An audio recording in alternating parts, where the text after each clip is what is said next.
வணக்கம். Welcome to life horoscope. நான் உங்கள் சங்கர் நாராயண். பணக்காரனா இந்த ராசி ஆகுமா ஆகாதா?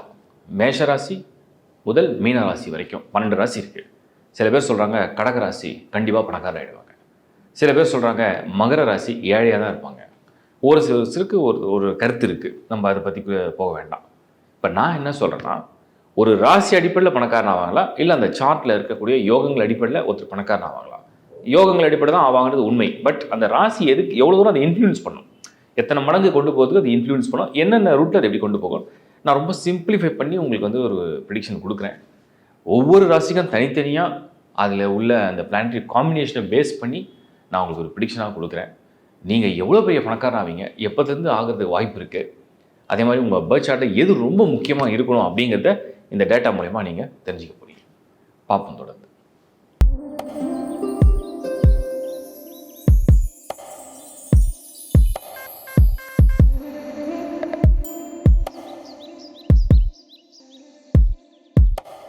கடகராசி. கடகராசியே ஒரு அதிர்ஷ்டமான ராசி தாங்க.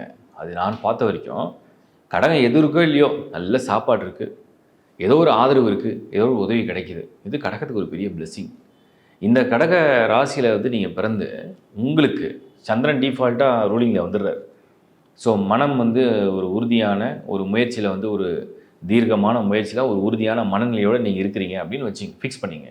நீங்கள் ஃபஸ்ட்டு கன்ஃபார்ம் பண்ண வேண்டியது, நீங்கள் எங்கள் அப்படியே சார்ட்டை 12 ஹவுஸையும் அப்படியே தேடணும். எங்கே யாரை தேடணும் தெரியுமா? குருவை தேடணும். அந்த குரு எப்படி இருக்கார் உங்களுக்கு? ஏன்னா நீங்கள் ஆசைப்படுறீங்க, ஒரு விஷயத்துக்காக ஆசைப்படுறீங்க, ஒரு விஷயத்துக்கு முயற்சி பண்ணுறீங்க, ஒரு விஷயத்துக்காக எதிர்பார்க்குறீங்க, ஏங்குறீங்க, இது நடக்குமா, இது நடக்கணும் அப்படின்னு போராடுறீங்க அப்படின்னு வச்சுப்போம். அது ஒரு வசதியான ஆளாக ஆகணும், அதிர்ஷ்டம் வேணும், வேலை வேணும், வருமானம் வேணும், தொழில் வேணும், லக்கு வேணும், ஒய்ஃப் மூலிமா வேணும், ஹஸ்பண்ட் மூலிமா வேணும், அப்பா கொடுக்கணும், அம்மா கொடுக்கணும், சப்போர்ட் பண்ணணும், பாஸ் என்ன சப்போர்ட் பண்ணணும், பிஸ்னஸில் சூப்பர் டூப்பர் ஆகணும், நான் நினச்சதை சக்ஸஸ் ஆகிடணும், டாப்பில் போயிடணும். இதெல்லாம் நடக்கணும்னா நீங்கள் அந்த சார்ட்டை க்ளீனாக செக் பண்ண வேண்டியது யாருன்னா குரு தான். இந்த குரு எங்கே இருக்கார்? சந்திரனுக்கு ஸ்கொயரில் வந்திருக்காரா? முயற்சியில் ஜெயிப்பீங்க. இந்த சந்திரனுக்கு ட்ரியாங்கிளில் வந்திருக்காரா? லக் அண்ட் நாலேஜை ஃபேவர் பண்ணிவிடும். இந்த 2 தான் பெரிய அதிர்ஷ்டம். இந்த சந்திரன் கூடயே இருக்காரா? சூப்பர். நல்ல பிரெயின், நல்ல மனசு, நல்ல புத்தி, ரெண்டுமே சிங்க் ஆகும். ஸோ நீங்கள் அந்த 12 ஹவுஸில் செக் பண்ண வேண்டியது குரு எங்கே இருக்கார், ஸ்கொயர் ஆர் ட்ரையாங்கிளில் வராரா இல்லையா. சந்திரனுக்கு வந்துட்டாரா, அந்த சந்திரனை காப்பாற்றிடுறார், வசதியாக்குறார். நீங்கள் கேட்கலாம், இந்த குரு 7th ஹவுஸில் இருந்தால் ஸ்கொயரில் நீச்சம் தானே, அப்போ கூட வேலை செய்யும். நீச்சமாக தான் மினிமம் கேரண்டி, உச்சமாக தான் மேக்ஸிமம், ஆவரேஜாக இருந்தால் ஆவரேஜ், அவ்வளோதான். ஆனால் வசதி ஆக்கமாக ஆக்காது, அந்த யோகத்தை தருமா தராதா? யோகமே இல்லாத போகக்கூடாது இல்லையா, அதுதான் ரொம்ப முக்கியம். இப்போ உதாரணத்துக்கு நீங்கள் கடக ராசியில் பிறந்து குரு கண்ணியில் தானே 3rd ஹவுஸ், ஒன்றும் யூஸ் இல்லை. அது சந்திரனையும் பார்க்காது, ஸ்கொயர்லேயும் வராது, அது ட்ரியாங்கல்லையும் கிடையாது. எப்படி அந்த லக் ஆக்டிவேட் ஆகும்? இதுதான் காம்பினேஷன். சரி, அடுத்த காம்பினேஷன் என்ன? சுக்கிரன் ஒருவேளை சுக்கிரன் உங்களுக்கு ஒரு ஆட்சியில் அது 11th ஹவுஸாக இல்லாமல், ரிஷப வீடாக இல்லாமல் 4ஆம் இடமான துலாம் வீடாக வந்துருச்சுன்னா அது அருமையான ஒரு பலன். 11th ஹவுஸில் வர்றது பணம் கொடுக்கும், பட் கொஞ்சம் கெடுக்கவும் ட்ரை பண்ணும். பட் ஆனால் 4th ஹவுஸில் வந்துருச்சுன்னா மேக்ஸிமம் கொடுக்கும். அதே மாதிரி சுக்கிரன் கடகத்துக்கு உச்சமாயிட்டார்னா, கடக ராசியில் பிறந்து சுக்கிரன் உச்சமாயிட்டார்னா சுக சௌகரியங்களோட வாழ வச்சிடும். ஒரு லக்ஸுரி லைஃப்பை சுக சௌகரியங்களோட வாழ வைக்க. சம்டைம்ஸ் சில பேர் லாட்ரியில் ஜாக்பாட் அடிக்கும். ஆனால் இதெல்லாமே சப்ஜெக்ட்டு குரு நல்லா இருக்கணும். குரு ஸ்கோர் பண்ணாமல் சுக்கிரனால் தனியாக ஸ்கோர் கொண்டு வர முடியாது. நல்லா புரிஞ்சுங்க. சுக்கிரன் 2nd லெவலில் உள்ள லக்கி பிளானெட்டு. அந்த ஃபஸ்ட் லெவலில் உள்ளது யாருன்னா குரு தான். இதை பேஸ் பண்ணி தான் நீங்கள் தெரிஞ்சுக்கணும். குரு நல்லா இருக்காரா, அதுக்கப்புறம் சுக்கிரன் ஓரளவுக்கு சரி, சுக்கிரன் ஆவரேஜாக இருக்காருன்னு வச்சுப்போமே, அப்போ கூட அதுக்குண்டான பலனை கொடுத்துரும்.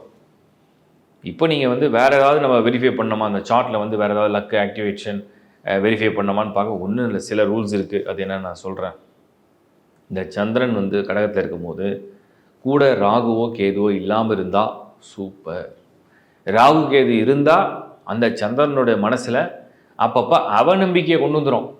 அது இல்லை அப்படின்னா நம்பிக்கையாக நீங்கள் ஒரு பெரிய ஆளாக வருவீங்கிறது உறுதி.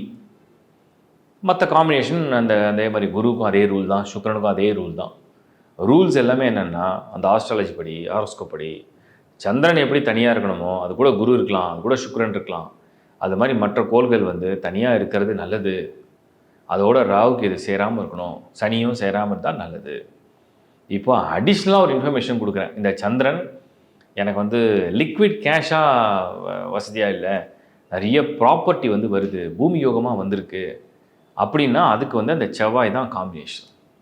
இந்த செவ்வாய் வந்து சந்திரனோட இருந்தாலோ இல்லை செவ்வாய் உச்சம் அடைஞ்சாலோ இல்லை செவ்வாய் வந்து சந்திரனுக்கு கேந்திர கோணங்களில் அமைஞ்சாலோ அவங்க தான் பல சொத்துக்களுக்கு அதிபதியாக வரக்கூடிய யோகத்தை அடைகிறாங்க. அவ்வளோதான், சிம்பிள். ஸோ நீங்கள் வந்து ரொம்ப சிம்பிளாக தான் நான் சொல்கிறேன். குருவை மட்டும் செக் பண்ணுங்கள்.